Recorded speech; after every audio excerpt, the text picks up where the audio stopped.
Hello everyone, welcome back to my channel study only science. तो guys, कैसे हैं आप सभी?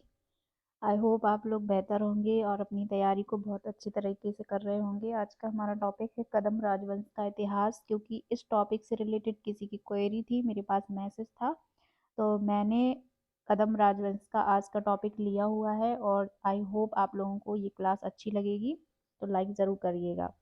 और लास्ट में हम इसके एमसीक्यूज करेंगे। पहले थोड़े से डिटेल्स में बात करेंगे। कदम राजवंश का इतिहास। तो कदम दक्षिण भारत का एक क्षत्रिय राजवंश होता था, जो विद्या अध्ययन के लिए कांची में रहता था और किसी पल्लव राज्याधिकारी द्वारा अपमानित होकर, देखिए इससे बहुत क्वेश्चन आता है कि पल्लव जो थे उनसे अपमानित होकर इन्होंने अपना राज्य जो बनाया था, ठीक है, राजवंश इनका स्टार्ट हुआ था।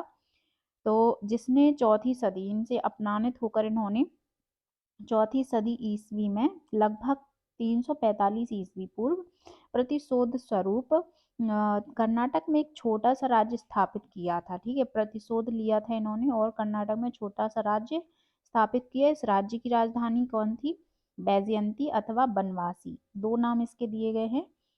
तो इतिहास में दो नाम से प्रचलित है, इनकी राजधानी थी बैजयंती या बनवासी। और समुद्रगुप्त की दक्षिण विजय से संत्रस्त पल्लव इस राज्य की स्थापना को रोकने के लिए तत्काल हस्तक्षेप नहीं कर सकते थे। ठीक है, क्योंकि समुद्रगुप्त ने यहाँ पर पल्लवों पर आक्रमण किया हुआ था। तो मयूर शर्मन के पुत्र कंगवर्मन ने वाकाटक नरेश बिंद शक्ति द्वितीय बासिम शाखा के आक्रमण का सफलतापूर्वक सामना किया, तो भी उसके राज्य का कुछ वाकाटकों के अधिकार में चला गया था। फिर इस कुल का सर्वाधिक शक्तिशाली राजा कौन हुआ है? जिसका नाम था काकुत्स वर्मन। ठीक है, तो जिसने इस वंश के यश तथा राज्य सीमा में पर्याप्त विस्तार किया। और छठी शताब्दी के आरंभिक दशाब्दों में, जो छठी सदी हुई है उसके आरंभिक 10वीं शताब्दी में रवि वर्मन राजा हुआ है, जिसने अपनी राजधानी बनवासी को हटाकर पालासिका अथवा हालसी, या जिसे बेलगांव जिले में है जो कि हालसी, वो उन्होंने राजधानी बनाई। फिर रवि वर्मन को पल्लवों तथा गंग वंशियों से निरंतर युद्ध करना पड़ा। वातापी के चालुक्यों के उत्कर्ष का कदम राज्य पर बहुत बुरा प्रभाव पड़ा था, क्योंकि चालुक्य राज पुलकेशिन प्रथम ने कदम्बों से उत्तरी प्रांत छीन लिए और पुलकेशिन द्वितीय ने उनको सर्वथा शक्तिहीन कर डाला। उधर कदम्ब राज्य के दक्षिण में स्थित गंगराज्य के राजा ने भी अवसर देखकर पुरानी बैर का बदला लेने के लिए आक्रमण किया और कदम्बों के दक्षिणी प्रांतों पर अपना अधिकार कर लिया। फिर भी कदम्ब वंश का अंत न हुआ और 10वीं सदी के अंतिम चरण में राष्ट्रकूटों के पतन के बाद उन्होंने एक बार पुनः अपना सिर उठाया, यानी कि अपना राज्य स्थापित किया। फिर 13वीं सदी के अंत में तक कदम्बों की अनेक अनेक छोटी छोटी शाखाएं दक्कन और कोंकण में राज करती रहीं। धारवाड़ जिले में हंगल और गोवा उनके राज्य के प्रमुख केंद्र हुआ करते थे।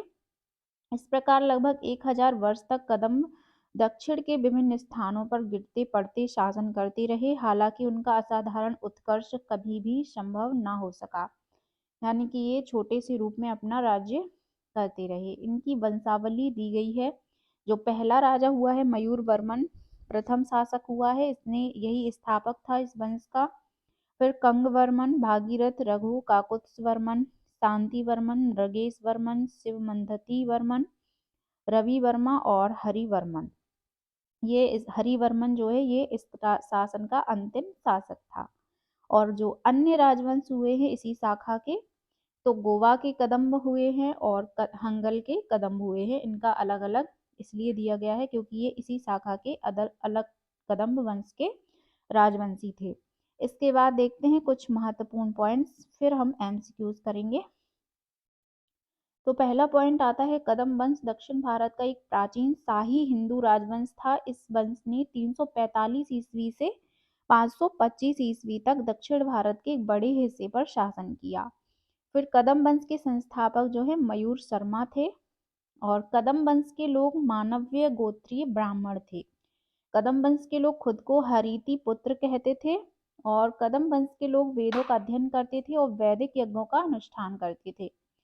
अगला पॉइंट आता है, कदम वंश के लोग पहले पल्लवों के अधीन थे, फिर उनसे अपमानित होकर इन्होंने अपना राज्य स्थापित किया था। फिर अगला पॉइंट आता है, कदम वंश के राजा सातवाहन राजाओं की तरह स्वयं को धर्म महाराज कहते थे। नेक्स्ट पॉइंट है, कदम वंश के राजा कुकत्स वर्मन ने गुप्त और अन्य राजसी परमारों के साथ कई विवाह संबंध स्थापित किए थे। नेक्स्ट है, कदम वंश के राजा अजवर्मन के शासनकाल में पुलकेशिन द्वितीय ने बनवासी पर कब्जा कर लिया था। ये बहुत बार पूछा जाता है कि राजा अजवर्मन के शासनकाल में ही पुलकेशिन द्वितीय ने, जो बनवासी इनकी राजधानी थी, वहां पर अपना कब्जा कर लिया था और कदम्ब साम्राज्य का यहाँ पर अंत हो गया। कदम्ब वंश के राजाओं ने गोवा और हनागल तक विस्तार किया हुआ था। ये थे कुछ इंपॉर्टेंट पॉइंट्स जिनसे प्रश्न बनते हैं। अब हम थोड़े से एमसीक्यूज पे ध्यान दे लेते हैं, जिनसे हमारी जो डिटेल में जो जानकारी हमने आपको दी वो आपको इससे बहुत ही अच्छे से क्लियर हो जाएगी। पहला प्रश्न है, कदम राजवंश की स्थापना किस शताब्दी में हुई थी? तो इसका डायरेक्ट आंसर है 4वीं शताब्दी ईसा पूर्व में कदम राजवंश की स्थापना हुई थी। यहाँ 345 में इसका स्थापना की गई थी। ठीक है, नेक्स्ट है, कदम राजवंश का सबसे महत्वपूर्ण शासक कौन था जो अपनी सैन्य विजय और प्रशासनिक सुधारों के लिए जाना जाता था? तो इस वंश का जो सबसे शक्तिशाली महत्वपूर्ण शासक रहा है वो था कुकुत्स वर्मन। ठीक है, कुकुत्स वर्मा या कुकुत्स वर्मन, बी ऑप्शन राइट है। अगला प्रश्न आता है, कदम राजवंश मुख्य रूप से भारतीय संस्कृति के किस पहलू में अपने योगदान के लिए जाना जाता है? तो कदम राजवंश है जो योगदान के लिए वो वास्तुकला के लिए जाना जाता है। अगला प्रश्न है, निम्नलिखित में से कौन सा शिलालेख कदम राजवंश के बारे में महत्वपूर्ण जानकारी प्रदान करता है? तो वो कौन सा शिलालेख है? हम्लिडी, जो हल्मिडी शिलालेख है वो इस वंश की जो है महत्वपूर्ण जानकारी देता है। अगला प्रश्न है, किस प्रसिद्ध कदम शासक को वनवासी शहर को राजधानी के रूप में स्थापित करने का श्रेय दिया जाता है? तो किस कदम शासक था जिसने अपनी राजधानी को वनवासी राजधानी बनाया था? तो उसका नाम है मयूर शर्मा। ठीक है, नेक्स्ट प्रश्न है, कदम राजवंश का शासन दक्षिण भारत में किस प्रमुख ऐतिहासिक विकास के संदर्भ में महत्वपूर्ण था? तो किस प्रमुख ऐतिहासिक विकास किया उन्होंने? और इसका आंसर क्या था, क्या हो जाएगा? चोल वंश का उदय। यहाँ पे इन्होंने इस वंश के जो ऐतिहासिक संदर्भ में महत्वपूर्ण है दक्षिण भारत में। ठीक है, चोल वंश का उदय हुआ। नेक्स्ट है, कन्नड़ भाषा पर कदम राजवंश का प्रभाव इस प्रकार देखा जा सकता है। तो किस प्रकार? कि शाही शिलालेखों में कन्नड़ का प्रयोग, ये इसका राइट आंसर हो जाएगा। शाही शिलालेख जो थे उनमें कन्नड़ का प्रयोग किया गया था। अगला प्रश्न है, कौन सा कदम शासक पड़ोसी राजवंशों के खिलाफ अपने महत्वपूर्ण सैन्य अभियानों के लिए जाना जाता था? पड़ोसी राजवंशों के खिलाफ जो सैन्य अभियान चलाता था वो शासक था कुकुत्स वर्मन। बी ऑप्शन राइट है। नेक्स्ट प्रश्न है, कदम्ब राजवंश की प्रशासनिक प्रथाएं निम्नलिखित से प्रभावित थी? तो कदम राजवंश की प्रशासनिक प्रथाएं जो है वो मौर्य प्रशासन से अत्यधिक प्रभावित थीं। अगला प्रश्न आता है, कदम राजवंश का पतन मुख्यतः निम्न कारणों से हुआ। तो क्या कारण थे? निम्न कारणों से हुआ, आंतरिक संघर्ष और उत्तराधिकार विवाद। ठीक है, उत्तराधिकारी होने का विवाद और आंतरिक संघर्ष के कारण इनका मुख्यतः पतन हुआ। नेक्स्ट है, कर्नाटक में स्थापित पहला राजवंश कौन सा था? तो कर्नाटक में स्थापित पहला राजवंश जो हुआ है वो कदम्ब राजवंश ही हुआ है। अगला है, कदम्बरा के संस्थापक कौन है? तो कदम्बरा के संस्थापक यहाँ पे मयूर वर्मा हैं, जिन्होंने, इसका प्रश्न मयूर वर्मा या मयूर बर्मन कुछ भी लिखा मिल सकता है। नेक्स्ट प्रश्न आता है, मयूर वर्मा ने अपना वर्ण त्याग कर कौन सा वर्ण अपनाया था? तो इन्होंने जो वर्ण त्याग कर अपना क्षत्रिय वर्ण अपनाया था। और कौन सा वर्ण त्याग किया था? ब्राह्मण। नेक्स्ट है, किस कारण से मयूर वर्मा को अपना वर्ण त्यागना पड़ा? तो इसका क्या कारण था कि उनको अपना वर्ण त्यागना पड़ा? तो वो था शिव स्कंद वर्मा द्वारा अपमानित किया जाना। अगला प्रश्न आता है,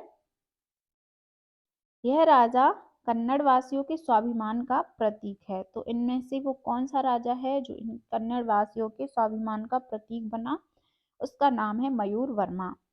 नेक्स्ट प्रश्न आता है, मयूर वर्मा ने किस वंश को हराकर कदम्ब साम्राज्य की स्थापना की थी? तो किस वंश को हराया था मयूर वर्मा ने और साम्राज्य स्थापित किया था? पल्लव। ठीक है, पल्लवारा यहाँ पे दिया गया है, लेकिन पल्लव राजवंश को हराया था।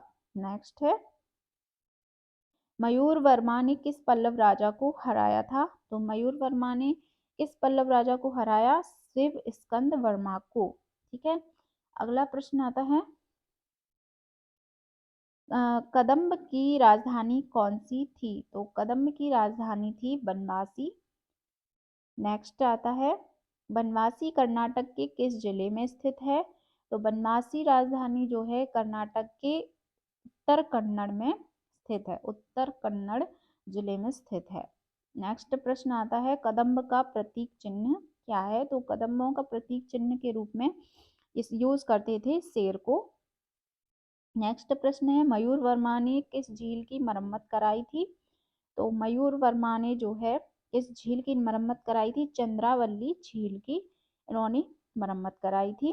नेक्स्ट प्रश्न आता है, कदम्बों ने किन भाषाओं को सबसे अधिक प्रोत्साहित किया? तो इन्होंने सबसे अधिक प्रोत्साहन दिया है, वो भाषाएं हैं प्राकृत और संस्कृत भाषा। नेक्स्ट प्रश्न आता है, यह कन्नड़ शिलालेखों में सबसे पुराना शिलालेख है, तो इनमें से कौन सा सबसे पुराना कन्नड़ शिलालेख है? याद रखना प्रश्न को, आंसर है हमारा हल्मिडी शिलालेख। नेक्स्ट है, हल्मिडी शिलालेख किस जिले में स्थित है? तो हल्मिडी शिलालेख जो है ये हसन जिले में स्थित है। नेक्स्ट प्रश्न आता है, हल्मिडी शिलालेख किसने लिखा था? तो ये शिलालेख लिखने वाले शासक है कुकुत्स वर्मा, इन्होंने हल्मिडी शिलालेख लिखा। नेक्स्ट प्रश्न आता है, चंद्रावली शिलालेख किस जिले में पाया गया था? तो चंद्रावली शिलालेख जो है चित्रदुर्ग में पाया गया था, चित्रदुर्ग जो जिला है वहां पाया गया था। नेक्स्ट प्रश्न आता है, चंद्रावली शिलालेख किस भाषा में रचा गया था? ठीक है, चंद्रावली शिलालेख जो है किस भाषा में लिखा गया है, रचा गया है या फिर? तो इसका आंसर है प्राकृत भाषा में ये शिलालेख लिखा गया है। अगला प्रश्न आता है, तालगुंडा शिलालेख का मसौदा किसने तैयार किया था? तो तालगुंडा शिलालेख जो है इसका ब्यौरा या मसौदा बोल इसमें दिया गया, तो ये कवि बोना इन्होंने तैयार किया था। क्या नाम है? कवि बोना। नेक्स्ट प्रश्न आता है, कदम्ब शासन में डैश प्रमुख परिवार था? तो कदम्ब शासन में जो प्रमुख परिवार था, प्रमुख परिवार का प्रमुख था वो होता था पिता। नेक्स्ट प्रश्न है, वसीयत कर किससे संबंधित है? तो यहाँ पे जो वसीयत कर लगाया जाता था इस शासनकाल में वो संबंधित होता था बिक्री कर के लिए। नेक्स्ट प्रश्न आता है, कदम्ब युग के दौरान किस युद्ध रणनीति का प्रयोग किया गया था? तो कदम्ब युग के दौरान जो कूटा का युद्ध, इस तरह की युद्ध रणनीति का यूज किया जाता था। नेक्स्ट प्रश्न आता है, कदम्ब सिक्का क्या है? तो कदम्ब सिक्का जो है उसका नाम है शर्त, कदम्ब सिक्का शर्त को कहा जाता है। नेक्स्ट है, कदम्ब का दूसरा प्रसिद्ध राजा कौन था? तो कदम्ब का दूसरे प्रसिद्ध राजा हुए हैं, वो उसका नाम है कुकुत्स वर्मा।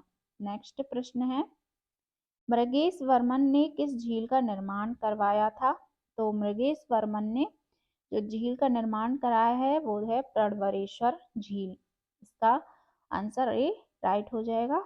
नेक्स्ट प्रश्न आता है, हलासी शिलालेख किस जिले में पाया गया था? तो हलासी शिलालेख पाया गया था बेलगाम जिले में। ठीक है, बेलगाम जिले में पाया गया।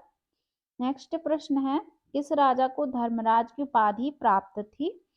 तो वो राजा था जिसे धर्मराज की उपाधि प्राप्त थी कुकुत्स वर्मा को।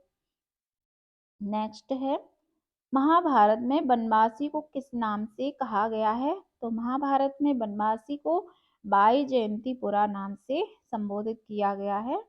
नेक्स्ट है, कदम्ब राजाओं द्वारा पूजित भगवान कौन से थे? तो कदम्ब राजा जो पूजते थे वो मधुकेश्वर भगवान को ज्यादा पूजते थे। नेक्स्ट है, प्रणवरेश्वर मंदिर की खोज सबसे पहले किसने की थी? तो इस मंदिर की खोज करने वाले का नाम है एम.एच. कृष्णा। अगला प्रश्न है, कदम्ब काल में श्री कर्णक का अर्थ क्या होता है? तो कदम्ब काल में श्री कर्णक किसे कहा जाता था?